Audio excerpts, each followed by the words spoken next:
Plus d'une quarantaine de sites et de biens culturels intègrent la liste du patrimoine mondial de l'UNESCO, des lieux sacrés, des bijoux architecturaux ou encore des merveilles de la nature aux allures de cartes postales. Le comité du patrimoine mondial de l'UNESCO se réunit jusqu'à lundi à Riyad en Arabie Saoudite. Alors quels sont les enjeux géopolitiques de cette protection du patrimoine? Eh bien c'est ce que nous allons voir avec notre invité Emmanuel Linco. Bonjour et bienvenue. Vous êtes professeur à l'Institut catholique de Paris, sinologue et chercheur associé à l'IRIS. Et je précise que vous êtes l'auteur de l'ouvrage Géopolitique du patrimoine, l'Asie d'Abu Dhabi au Japon, un livre paru aux éditions MKF. Alors pour commencer, Emmanuel Linco, expliquez-nous déjà à quoi cela sert concrètement d'intégrer la liste du patrimoine mondial de l'UNESCO. C'est un signe de reconnaissance internationale, bien sûr. C'est une façon, par ailleurs, de développer des activités touristiques, bien sûr. C'est une façon aussi, en retour pour la communauté internationale, d'exercer un droit de regard sur des sites qui peuvent être potentiellement menacés. Et d'une manière générale, tous les États, quelle qu'en soit la nature du régime politique, souscrivent à cette normalisation et sollicite l'UNESCO pour cela, à l'exception notable peut-être du Myanmar, donc l'ancienne Birmanie, qui a été d'une manière assez récurrente réticente à ces formes de reconnaissance. Mais même des régimes ultra, on pense à la Corée du Nord, y souscrivent parce que c'est une façon de gagner, je dirais, en légitimité. Et cela fait partie naturellement de leur soft power. Oui, donc c'est un instrument qui permet finalement ce patrimoine, lorsqu'il intègre la liste de l'UNESCO, finalement d'être utilisé peut-être comme un instrument de diplomatie, en tout cas d'avoir peut-être plus de poids sur l'échiquier international. C'est évident. C'est une façon aussi de jouer la carte de la globalisation. C'est une façon de jouer aussi la carte du multilatéralisme, c'est important. Et on sait par exemple que certains activistes et terroristes se sont inscrits en faux par rapport à cette pratique de reconnaissance. On pense tout particulièrement au premier gouvernement des talibans qui était à l'origine de la destruction du Bouddha de Bamiyan en 2001, ou beaucoup plus tard, Daesh détruisant le temple de Baal Shamin à Palmyre. C'est une façon, là aussi, de se manifester, non pas en acceptant cette forme de reconnaissance internationale, bien sûr, mais au contraire en la contestant, et en la contestant symboliquement. Donc de toute façon, quoi que fasse un État ou un groupuscule s'emparant d'une région telle que Daesh, l'on manifeste par là même le fait que le patrimoine sur le plan géopolitique n'est jamais neutre. Et vous avez rappelé évidemment qu'il y a toutes sortes de reconnaissances patrimoniales par l'UNESCO. C'est vrai pour le patrimoine matériel, c'est vrai également pour le patrimoine immatériel, notamment pour le patrimoine lié aux langues, et aux langues sud-américaines en particulier, ce qui permet en retour à des minorités ethniques de se faire reconnaître aussi. Alors justement, Emmanuel Linco, vous évoquiez tout à l'heure des zones de conflit. Vous donniez l'exemple de Daesh qui menaçait une partie du patrimoine en Irak, en Syrie. Lors de cette session du comité du patrimoine mondial de l'UNESCO à Riyad en Arabie Saoudite, les villes ukrainiennes de Kiev et de Lviv ont intégré cette liste du patrimoine mondial de l'UNESCO. Est-ce que ce choix est lié, selon vous, au conflit qui a lieu en ce moment en Ukraine ? Oui, il s'agit par là même de réactiver des principes qui ont été décidés dans le contexte de la guerre froide, au moment où on a ratifié la Convention de La Haye en 1954, et qui prévoit donc la protection du patrimoine dans des zones de conflit. Et cette convention donc vise à envoyer des équipes internationales in situ pour protéger justement des objets d'art, un patrimoine architectural, etc.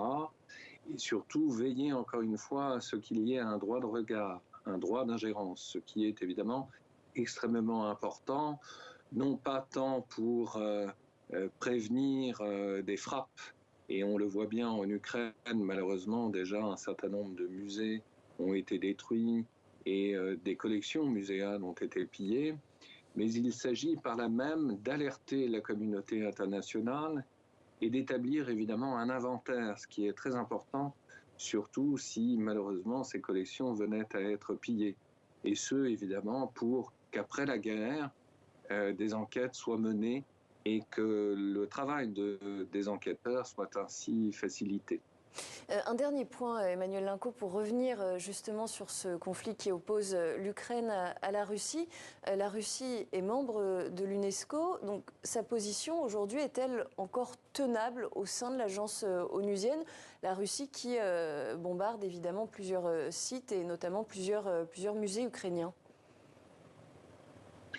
On peut faire confiance effectivement en la Russie d'une certaine manière dans sa capacité à retourner la situation par des éléments de langage et en disant non sans raison qu'à partir de février 2022, suite à son agression contre l'Ukraine, un certain nombre de pays européens ont malheureusement décidé, par exemple, de boycotter des salles de concert où se produisaient des musiciens russes.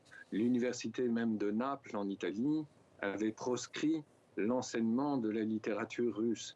Tout cela allant évidemment dans le sens du complexe paranoïaque qui est celui de Vladimir Poutine, selon lequel la culture russe serait menacée. Et donc, je pense que la Russie aura à cœur de contre-attaquer d'une manière ou d'une autre en utilisant également les outils que lui offre l'UNESCO pour affirmer également ses positions. Oui, on a le sentiment que finalement toutes ces dissensions politiques qu'on peut suivre évidemment au quotidien dans l'actualité, eh bien, elles n'épargnent pas ces réunions du comité de l'UNESCO. Emmanuel Linco, les États-Unis ont récemment réintégré l'UNESCO. Ils avaient quitté l'organisation en 2017 sous la présidence de Donald Trump. Pourquoi est-ce que les États-Unis ont décidé de réintégrer l'organisation? Est-ce que c'est une façon de contrer l'influence grandissante de la Chine? Absolument. La politique de la chaise vide, de toute façon, on le sait, n'a jamais donné de bons résultats. Et donc, c'est une façon, évidemment, pour Joe Biden et son administration de revenir précisément dans cette instance internationale qui certes a un poids essentiellement symbolique, mais pas que, c'est-à-dire que pour l'UNESCO en retour, évidemment, il s'agit avec le grand retour des États-Unis d'obtenir des financements beaucoup plus importants pour mener à bien ces actions à travers le monde. Alors je voudrais qu'on revienne également sur les coulisses de ces discussions qui ont lieu en ce moment à Riyad en Arabie Saoudite. D'abord très concrètement, qui y participe ? Est-ce que tous les pays sont représentés? Non, tous les pays ne sont pas représentés précisément, mais ce que je vois à travers cet événement, c'est là aussi pour la diplomatie saoudienne une façon de se singulariser et une façon précisément d'attirer vers elle l'attention de la communauté internationale, tandis que l'Arabie saoudite essaye précisément de mettre en avant un patrimoine nabatéen, notamment dans la continuité de ce que l'on peut voir plus au nord en Jordanie à Petra. Et donc c'est une façon, bien sûr, là aussi, pour l'Arabie saoudite, dont on connaît par ailleurs le régime autoritaire, d'obtenir des gages et d'obtenir une sorte de reconnaissance, d'honorabilité, bien sûr. L'Arabie saoudite est force de proposition et sans doute voudra à son tour, peut-être à l'instar de la Chine, de parler ainsi au nom du Sud global. C'est important parce que, bien sûr, l'UNESCO est un champ de force et de rivalité entre les pays du Nord et les pays du Sud. Donc ça, c'est aussi très intéressant. L'UNESCO, dont il faut rappeler que le siège est à Paris, place de Fontenoy, n'en est pas moins n'en fait pas moins l'objet de rivalités très importantes entre différentes puissances. Est-ce qu'il y a parfois des opérations de lobbying menées par certains États pour justement que certains sites culturels, archéologiques, naturels intègrent cette liste du patrimoine mondial de l'UNESCO? Je pense à des actions de lobbying à des fins évidemment politiques ou économiques par exemple.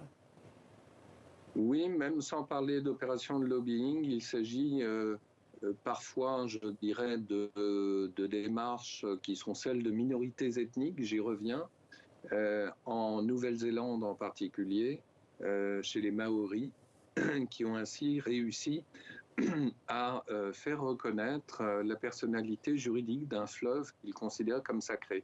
Et ça, c'est très intéressant parce qu'au-delà même du patrimoine matériel ou immatériel, on voit qu'il y a aussi des paysages ou des fleuves qui peuvent bénéficier d'une reconnaissance.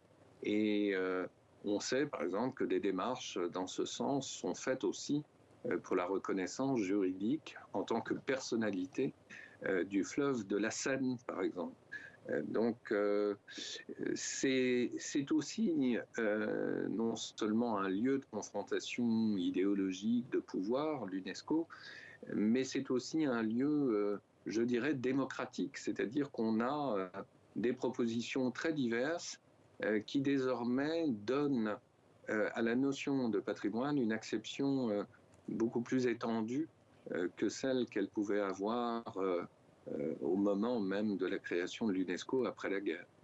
Et une dernière question, Emmanuel Linco. Il arrive parfois que certains sites ou biens culturels soient déclassés. Ils ne figurent plus sur cette liste du patrimoine mondial de l'UNESCO. Qu'est-ce que ça veut dire, ça, concrètement, sur le plan géopolitique ?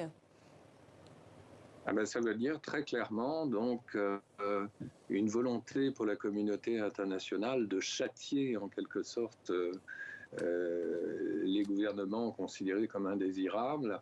Vous avez un exemple type que je mentionnais tout à l'heure, c'est celui de la Birmanie, l'actuel Myanmar, qui à plusieurs reprises s'est vu retoqué parce que les propositions qui étaient faites par le gouvernement birman n'étaient pas recevables par le comité de l'UNESCO. Je pense tout particulièrement à la préservation du site de Bagan, qui malheureusement d'ailleurs, du fait même de sa non-protection par l'UNESCO, a fait l'objet de rapines, de prédations extrêmement importantes, qui montrent bien en retour qu'un pays comme celui-ci, un pays qui s'isole, tel que la Birmanie, est un pays de plus en plus vulnérable. Merci beaucoup Emmanuel Linco, professeur à l'Institut catholique de Paris, sinologue et chercheur associé à l'IRIS. Je rappelle le titre de votre ouvrage « Géopolitique du patrimoine, l'Asie d'Abu Dhabi au Japon », ouvrage paru aux éditions MKF.